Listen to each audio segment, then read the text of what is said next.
बीवी का सदक़े फित्र अदा करने का क्या हुक्म है, कौन अदा करेगा बीवी का सदक़े फित्र। चुनांचे इसमें दो सूरत फ़ुक़हा लिखते हैं कि अगर बीवी मालदार साहिब निसाब है तो फ़ितरा अदा करना ख़ुद उसी पर लाजिम और ज़रूरी और वाजिब और फ़र्ज जो कहा जाए तो ये सब उसी के ज़िम्मे वाजिब है, शौहर पर उसका वजूब नहीं है। ये याद रखें कि सदक़तुल फ़ित्र अदा करना वाजिब है, फ़र्ज नहीं। अगर शौहर उसकी तरफ से सदक़े फ़ित्र अदा कर देगा तो सदक़े फ़ित्र अदा हो जाएगा और बीवी पर शौहर का ये एहसान होगा उसकी तरफ से।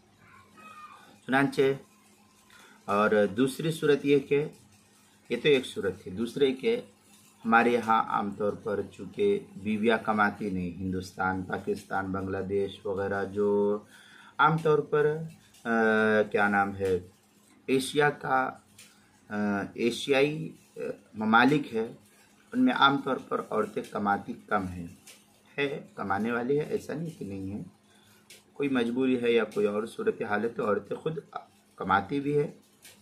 ऐसा कोई कायदा कुल्लिया नहीं है कि कमाती नहीं, लेकिन आम तौर पर ऐसा कम होता है कि औरतें जो है कमाने के लिए जाती हों। तो इसलिए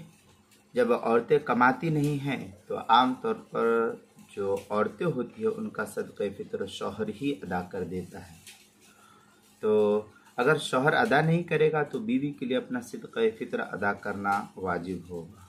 लेकिन बेहतर बात यह है कि जब शौहर के ताबे ही बीवी रहती है और बीवी के पास कुछ है भी नहीं तो सदक़े फ़ित्र अगर शौहर अदा कर दे तो इसमें ये बेहतर ही है शौहर के लिए और ये अफजल अमल है कि शौहर जो है उसके साथ एहसान करे। फतावा आलमगीरिया में वला युअद्दी अन ज़ौजतहु वला अन औलादिहिल किबार व इन कानू फ़ी इयालिही वलौ अद्दा अन्हुम औ अन ज़ौजतिही बिग़ैरि अम्रिहिम अजज़ाहुम इस्तिहसानन। फतावा आलमगीरिया की इबारत है, पहली दी सफ़ा 193 जो मकतबा रशीदिया कोयटा बलूचिस्तान का छपा हुआ नुस्खा, उसके अंदर रोज़े के मसाइल का इंसाइक्लोपीडिया उसके हरूफ तहजीब बा उन्वान है बीवी का सदक़े फ़ित्र, सफ़ा 52 पर इसको नकल किया गया है, वहाँ देख सकते हैं।